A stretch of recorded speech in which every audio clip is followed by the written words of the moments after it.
بسم اللہ الرحمن الرحیم یا ایھا الناس کلوا مما فی الارض حلالا طیبا ولا تتبعوا خطوات الشیطان انہ لکم عدو مبین انما یأمرکم بالسوء والفحشاء وان تقولوا علی اللہ ما لا تعلمون صدق اللہ العظیم۔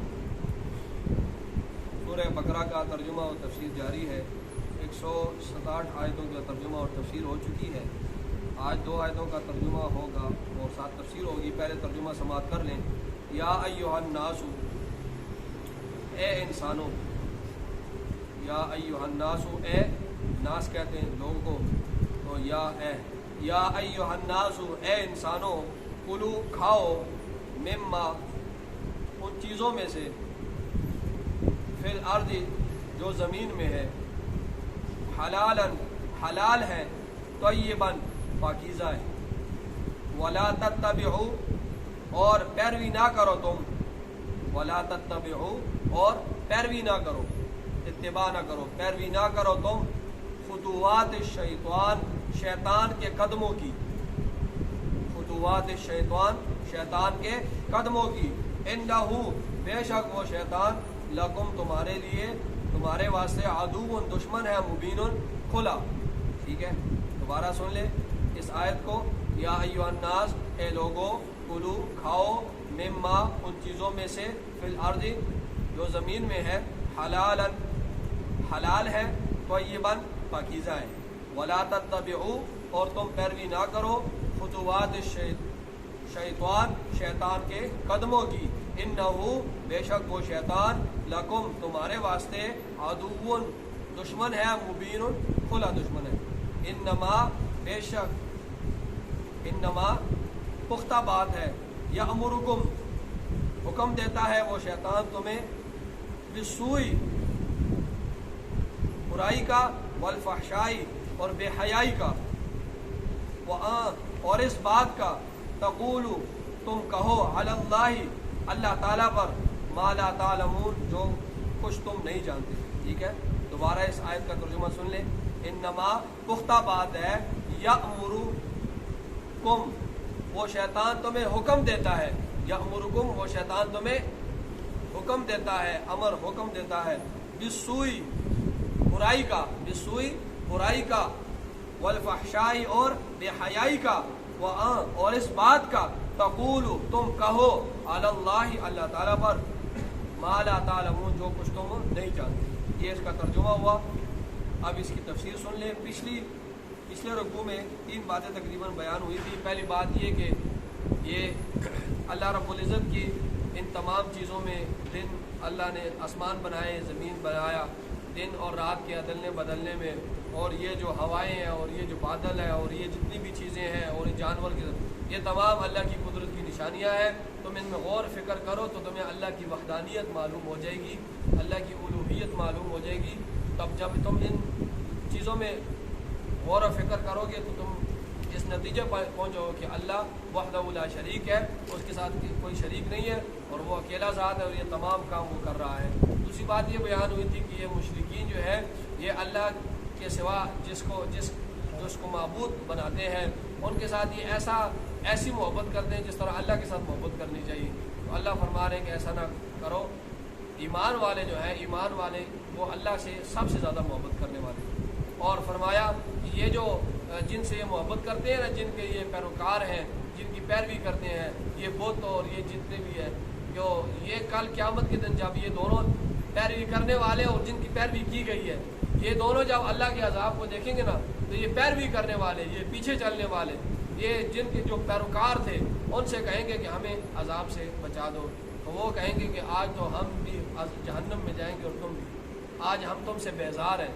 اس وقت یہ پیروکار کہیں گے کہ کاش ایک دفعہ ہمیں دنیا میں لوٹنا ہوتا، تو یہ جس طرح آج ہم سے بیزاری کا اعلان کر رہے ہیں، ہم بھی دنیا میں ان سے بیزار ہو جائیں، لیکن پھر تو لوٹنا نہیں ہوگا، پھر یہ بھی پیروکار بھی جائیں گے، اور جن کی پیروی کی ہے وہ بھی، یہ اور شیطان بھی، یہ سارے کس میں جائیں گے؟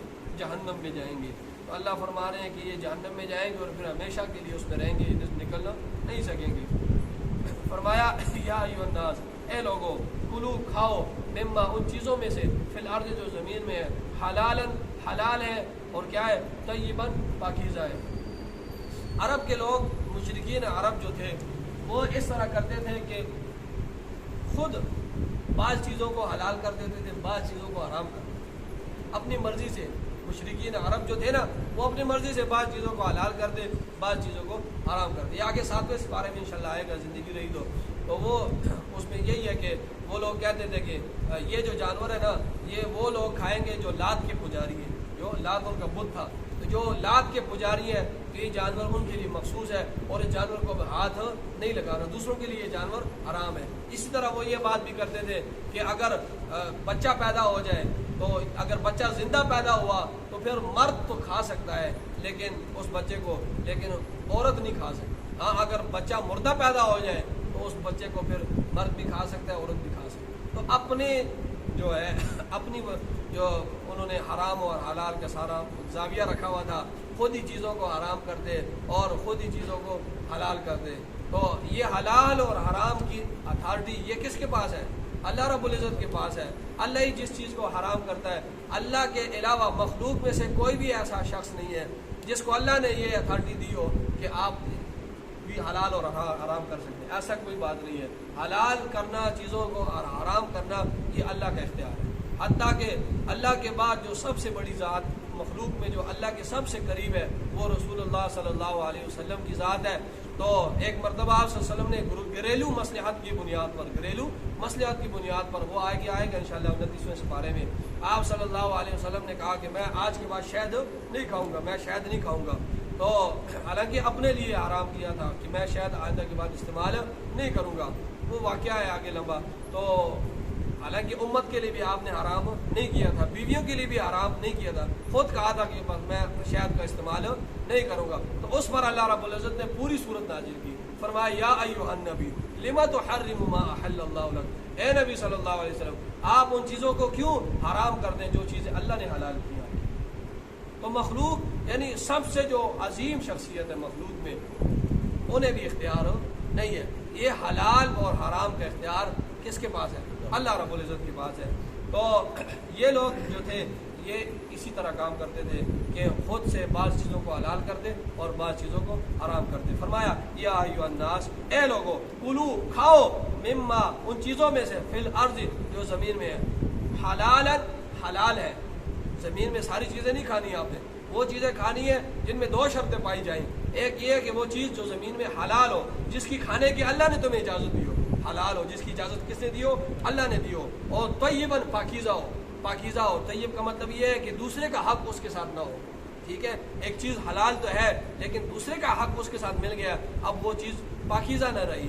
مثال کے طور پر گندم ہے، گندم کھانا حلال ہے لیکن آپ گندم کو چوری کر کے لے کے آتے ہیں، کسی سے آپ غصب کر کے لے کے آتے ہیں، تو اب یہ حرام ہو گیا، اب یہ پاکیزہ نہ رہا۔ حلال تو ہے، اللہ نے کہا گندم کھاؤ، لیکن یہ چوری کر کے لایا، اب یہ چیز پاکیزہ نہ رہی، ٹھیک ہے؟ اسی طرح بکرا ہے، بکرا حلال ہے لیکن آپ چوری کر کے لے کے آتے ہیں، تو حلال تو اللہ کے رب العزت نے بکرے کو حلال دیے، لیکن جب چوری کر کے لائیں گے تو وہ چیز پاکیزہ نہیں رہیں گے۔ تو آپ حلالن اور طیبن میں اس طرح کہ حلالن کا مطلب یہ ہے کہ اس میں حقوق اللہ کو ملحوظ خاطر رکھا جائے، اور طیبن کا مطلب یہ ہے کہ حقوق العباد کو بھی ملحوظ خاطر رکھا جائے، ٹھیک ہے؟ تو حقوق اللہ اور حقوق العباد دونوں کو ملحوظ خاطر رکھ کر وہ چیز استعمال کریں، ٹھیک ہے؟ تو فرمایا یا ایھا الناس، اے لوگو، کلو کھاؤ، مما ان چیزوں میں سے، فی الارض جو زمین میں ہے، اور وہ چیزیں ان میں 2 شرطیں ہونی چاہیے، حلالن وہ حلال ہو، اللہ کی اجازت ہو، اور طیباً پاکیزہ ہو، دوسرے کا حق اس کے ساتھ ملحق نہ ہو، ولا تتبعوا، اور فرمایا تم پیروی نہ کرو، خطوات الشیطان، شیطان کے قدموں کی، تم پیروی نہ کرو کس کی؟ شیطان کے قدموں کی، انہ لکم عدو مبین، بے شک وہ شیطان تمہارے لیے کیا ہے؟ کھلا دشمن ہے تمہارا، ٹھیک ہے؟ ایک کہاوت ہے، کہانی ہے، بعض کہانیاں بڑی عبرت کی ہوتی ہیں۔ تو ایک نیک آدمی تھا، بالکل وہ یعنی ہر قسم کا عبادت کیا کرتا تھا اور اللہ کی نافرمانی بالکل نہیں کیا کرتا تھا، شیطان کے سخت مخالف تھا وہ، یعنی شیطان کی کوئی بات نہیں مانتا تھا، سارا دن اس کا عبادت میں گزر جایا کرتا تھا، یعنی ایک لمحہ بھی وہ اللہ کی نافرمانی نہیں کیا کرتا تھا۔ واقعہ ہے، تو ایک دن وہ اس طرح دوپہر کا ٹائم تھا تو وہ گیا، اس نے دیوار دیکھی اور دیوار کے سائے کے نیچے لیٹ گیا، گرمی تھی۔ تو یہ تو حدیث میں بھی آتا ہے کہ جو نیک بندے ہوتے ہیں جب راتیں چھوٹی ہوں اور دن بڑے ہوں تو ان کی یہ عادت ہوتی ہے کہ وہ دن کو ذرا آرام کر لیتے ہیں زور کے ٹائم، تاکہ رات کو وہ اللہ کی عبادت کر سکیں۔ تو یہ دن کا جو آرام ہوتا ہے یہ اس وجہ سے ہوتا ہے کہ راتیں چھوٹی ہیں، تاکہ میں جو ہے رات کو مجھے نیند نہ آئے اور میں رات کو اللہ کی عبادت صحیح طریقے سے کر سکوں۔ تو یہ تو نیک لوگوں کی عادت ہوتی ہے۔ تو وہ بھی نیک آدمی تھا، اس نے کوئی سائے کی جگہ ڈھونڈی، کوئی دیوار ڈھونڈا، دیوار کے سائے میں وہ سو گیا۔ جب وہ سویا تو تھوڑی دیر بعد اس کے پاس شیطان آیا اور شیطان نے اس کو پاؤں سے ہلایا کہ اٹھو یہاں سے، اور یہ دیوار گرنے والی ہے۔ انسانی شکل میں آیا، اس نے کہا یہاں سے اٹھو، یہ دیوار ابھی کیا کرنے والی ہے؟ گرنے والی ہے۔ اب وہ وہاں سے اٹھا اور سائڈ پر جا کے لیٹ گیا۔ اب وہ تھوڑی دیر بعد دیکھتا ہے کہ واقعی دیوار گر گئی، دیوار گر گئی ہے۔ وہ بڑا حیران و پریشان ہوا۔ اس نے کہا وہ شخص کون ہے، اس نے میرے ساتھ بڑی نیکی کی ہے؟ تو وہ شخص دوبارہ آیا تو اس نے کہا کہ ادھر میرے پاس آؤ، تم کون ہو، اتنے بڑا فرشتے صفت انسان ہو کہ تم نے میری جان بچائی؟ تو اس نے کہا تمہارے اس کے ساتھ کیا لینا دینا، تمہاری جان بچ گئی ہے۔ اس نے کہا نہیں مجھے بتاؤ تم کون ہو۔ اس نے کہا میں ابلیس ہوں۔ اس نے کہا ابلیس ہو، میں تو تمہارا کوئی کہنا نہیں مانتا، تم شیطان ہو اور تم نے میری اتنی بڑی جان بچا دی۔ اس نے کہا نہیں، میں نے اپنا کام کر لیا ہے، وہ یہ ہے کہ مجھے پتا تھا یہ دیوار گر جائے گی اور دیوار کے گرنے سے تم شہید ہو جاؤ گے، تو مجھے تمہاری شہادت منظور نہیں تھی کہ تم اتنے بڑے اعلیٰ مرتبے پہ پہنچ جاؤ۔ تو میں نے کہا اس کو شہادت نصیب نہیں ہونی چاہیے، اس لیے میں نے تمہیں اٹھا دیا گیا، کیونکہ حدیث شریف میں آتا ہے کہ جو مومن وہ گھر اس کے اوپر گر جائے تو وہ شہید ہے۔ تو اس لیے مجھے تمہاری شہادت منظور، میری تمہارے ساتھ دشمنی تھی، اس لیے میں نے تمہیں اٹھایا تاکہ تم سائڈ پر لیٹ جاؤ اور دیوار گر جائے، تمہیں شہادت نصیب نہ ہو۔ تو فرمایا ولا تتبعوا خطوات الشیطان، تم شیطان کے قدموں کی پیروی نہ کرو، انہ لکم عدو مبین، وہ تمہارا کھلا دشمن ہے۔ فرمایا یأمرکم، انما یأمرکم، پختہ بات ہے کہ وہ شیطان تمہیں حکم دیتا ہے بالسوء، برائی کا، والفحشاء، اور بے حیائی کا۔ سوء اور فحشاء، اس کی ایک تفسیر یہ ہے کہ سوء اس برائی کو کہتے ہیں، دونوں برائیاں دیکھیں نا، بالسوء برائی کا، والفحشاء اور بے حیائی کا، دونوں برائیاں ہیں۔ اب اس میں فرق کیا ہے؟ پہلی تفسیر یہ ہے کہ بالسوء جو برائی، بالسوء جو برائی ہے، سوء کا مطلب وہ برائی جو زبان سے کی جائے، سوء کا مطلب وہ برائی جو وہ گناہ جو زبان سے کیا جائے، مطلب کسی کو گالی دینا، کسی کی غیبت کرنا، کسی کی چغلی کرنا۔ اور فحشاء سے مراد وہ برائی جو اپنے عمل سے کیا جائے، زنا کر لیا، چوری کر لی، لواطت کر لیا، اسی طرح بدکاری کر لی، تو یہ عمل سے جو گناہ ہو، جو اس کو کیا کہتے ہیں؟ فحشاء۔ اور جو گناہ زبان سے ہو اسے کیا کہتے ہیں؟ سوء۔ ایک تفسیر یہ ہے۔ دوسری تفسیر یہ ہے سوء اور فحشاء کے متعلق کہ سوء اس کو گناہ کو کہتے ہیں جو چھپ کر کیا جائے، وہ گناہ جو چھپ کر کیا جائے، اور فحشاء اس گناہ کو کہتے ہیں جو لوگوں کے سامنے کیا جائے۔ ٹھیک ہے، ایک گناہ کر رہا ہے، چھپ کر رہا ہے، شراب پی رہا ہے چھپ کر، تو یہ سوء میں آئے گا، اور وہی شراب لوگوں کے سامنے پی رہا ہے تو یہ کیا ہے؟ یہ فحشاء میں آئے گا۔ یہ دونوں تفسیریں ہیں۔ فرمایا انما یأمرکم، بے شک وہ تمہیں حکم دیتا ہے شیطان، بالسوء برائی کا، والفحشاء اور بے حیائی کا، اور اس بات کا، تقول تم کہو علی اللہ، اللہ تعالیٰ پر، ما لا تعلمون، جو کچھ تم نہیں جانتے۔ مطلب یہ ہے کہ وہ جو مشرکین عرب تھے نا، وہ جب برا کام کرتے تھے ان سے پوچھا جاتا تھا کہ تم یہ برائی کیوں کرتے ہو، وہ کہتے تھے اس کا اللہ نے ہمیں حکم دیا اس برائی کا۔ تو اللہ کو کبھی برائی کا حکم دیتا ہے تو اللہ فرماتے ہیں کہ یہ شیطان ان کو یہ کہتا ہے کہ تم اللہ تعالیٰ پر وہ بات کہو جو نہیں جانتے۔ مطلب ان کو پتہ تھا کہ یہ اللہ نے نہیں کہی، لیکن اس کے باوجود ان کے پاس کوئی دلیل نہیں ہوتی، برا کام بھی کرتے تھے اور کہتے تھے کہ اس کا ہمیں اللہ نے حکم دیا۔ اللہ تعالیٰ ہم سب کو سمجھ عطا فرمائے۔ آمین۔